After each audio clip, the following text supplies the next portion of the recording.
Katai explains to him that the ship's tail is gone, meaning the Ursa is gone as well. Cypher guides Katai to the cockpit to find the emergency beacon, but when he tries to use it he discovers it's broken.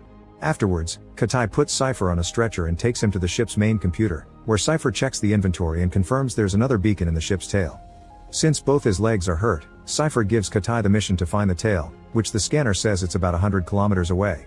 Then Cypher gives Katai his blade plus 6 vials of air filtration inhalers that will help him breathe in Earth's hostile environment. He also informs him that the life suit and the backpack have cameras, so Cypher will see everything Katai sees. The boy needs to be really careful because everything on Earth has evolved to kill humans, which makes Katai remember how he had to watch his sister being killed by an Ursa. Katai asks Cypher about the Ursa that they were carrying, and Cypher thinks it must have died in the crash, but it's safer to assume it's still out there.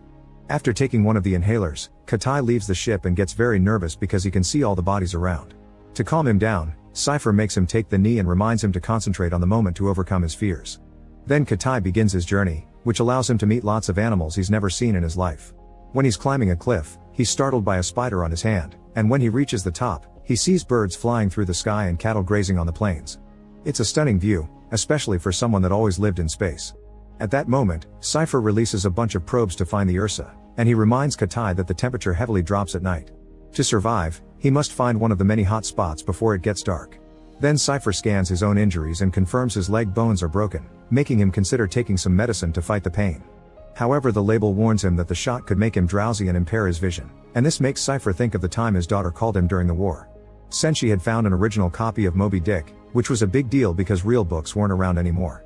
Cypher had acted very coldly toward her enthusiasm, and now he's starting to regret it, so he decides not to take the medicine. Moments later, Katai notices his suit has turned black. Cypher explains it's equipped with motion sensors, and the color black means there's a life form coming